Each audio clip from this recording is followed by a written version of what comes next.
All right, so yesterday we started off talking about utilizing layout and talking about negative space, talking about composition, color, all of these wonderful things that's going to get you to a finished piece. And the quality of the finished piece is obviously what we're most concerned with here.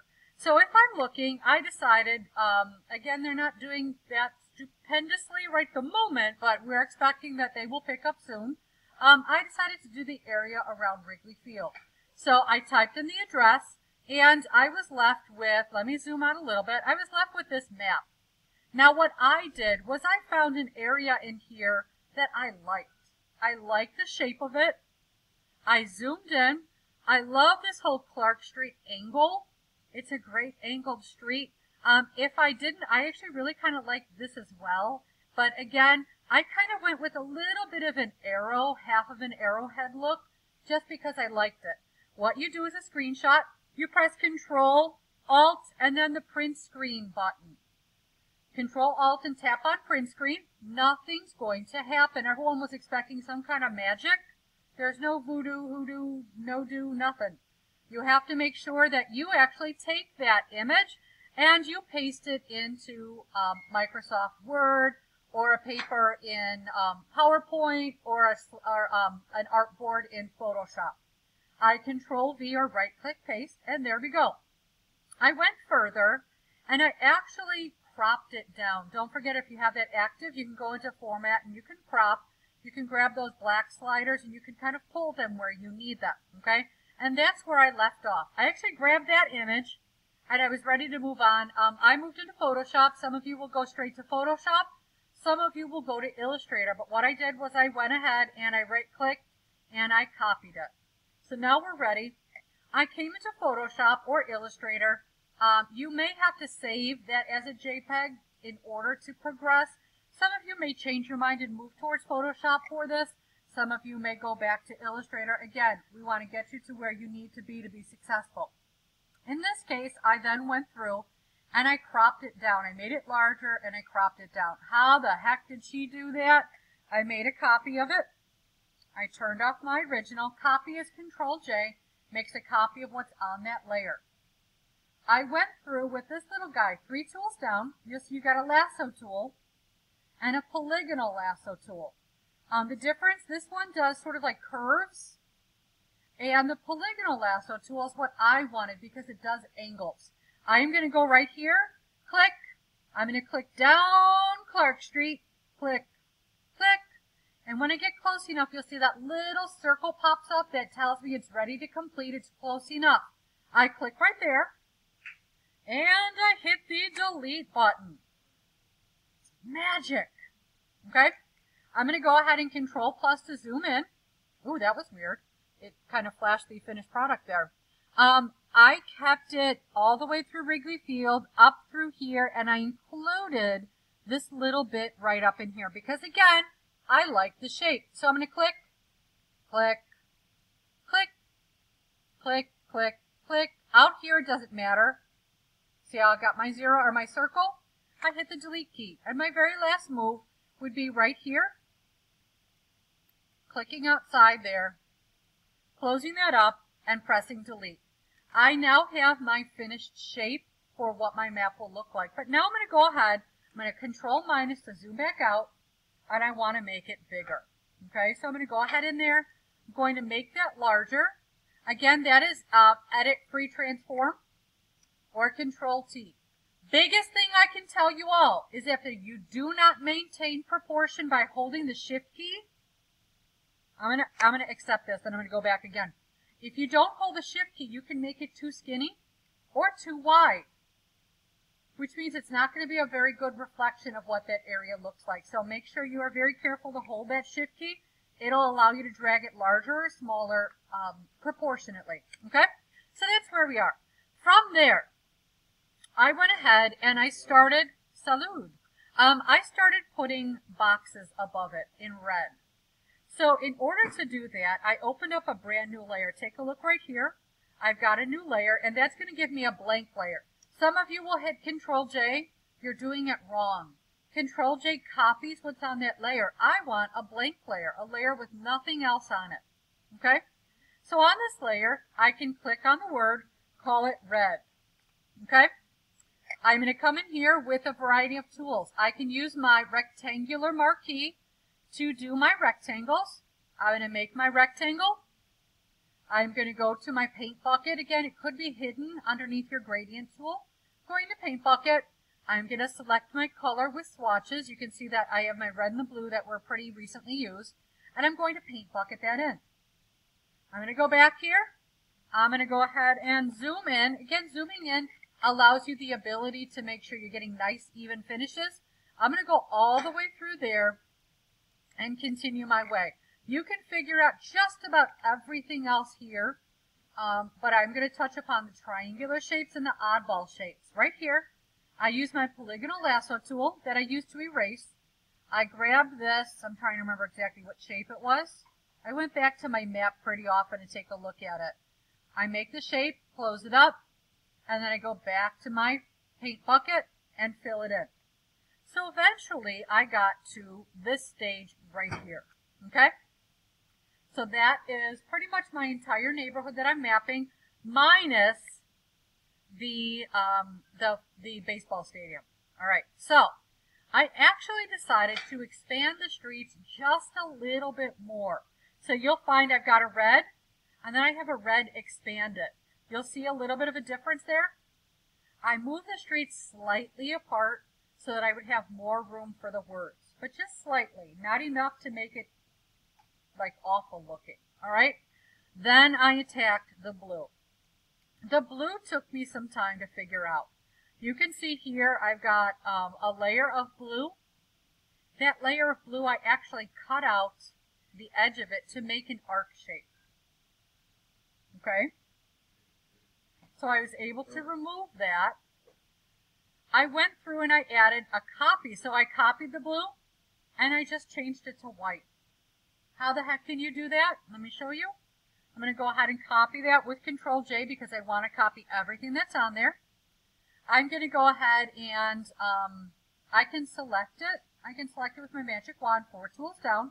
Select that, and I can either paint bucket or edit, fill with whatever the color might be. In this case, it's white, and say OK.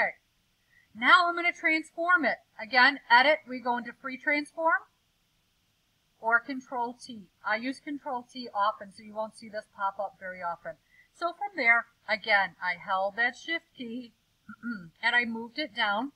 I used my arrow keys to nudge it up to and over to for a little teeny tiny white border, or sorry, blue border, so that I would have a really nice edge showing there. Okay.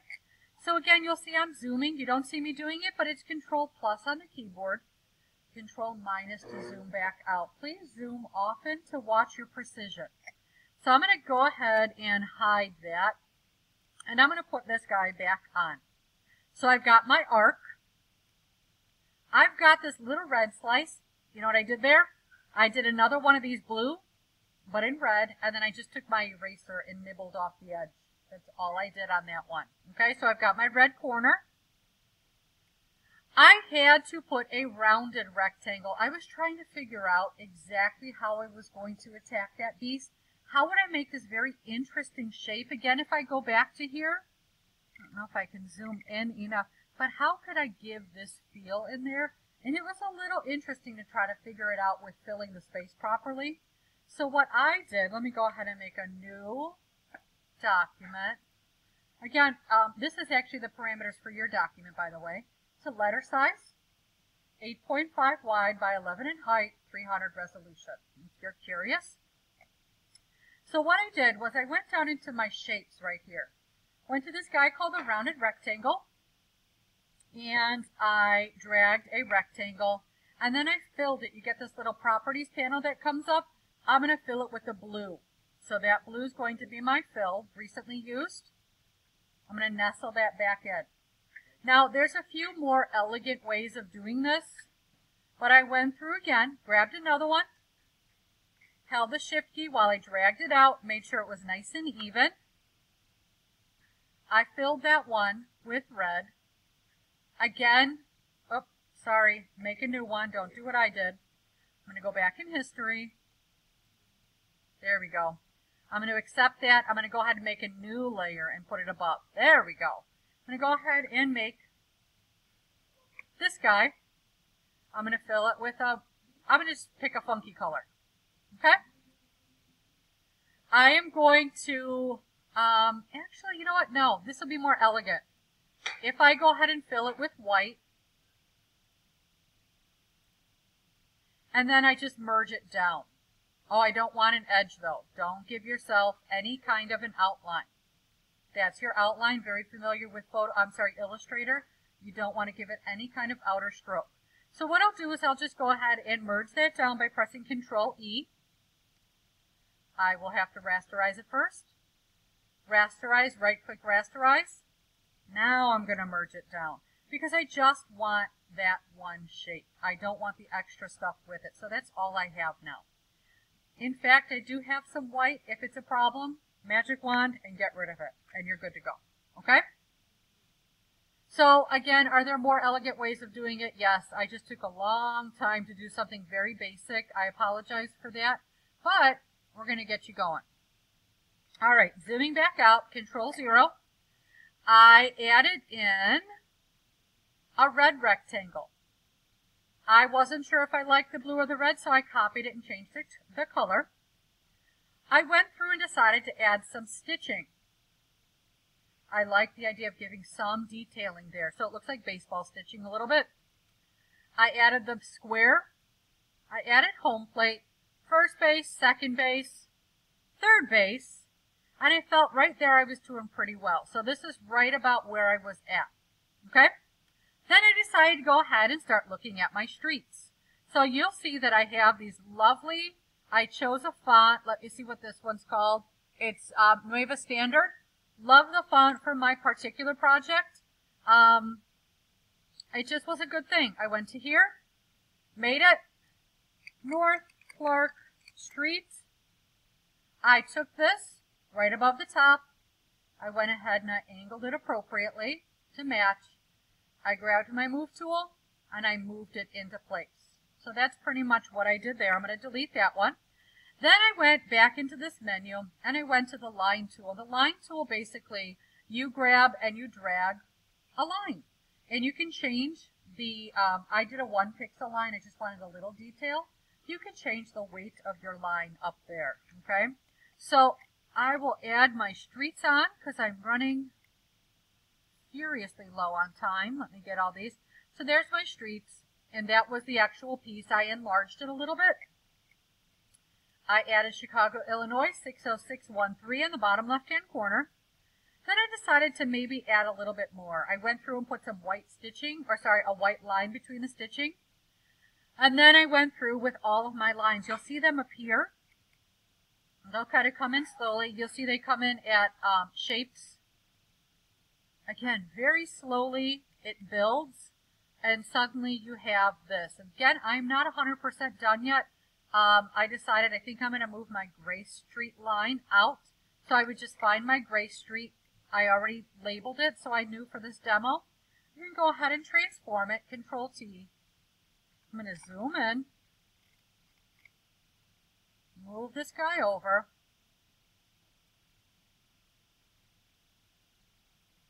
Notice those pink lines come up when it becomes more aligned. I'm going to press the Enter key. Say yes. And that line has been increased. I may do another one here so it's kind of reflected all the way around with this just lovely faint little line in there.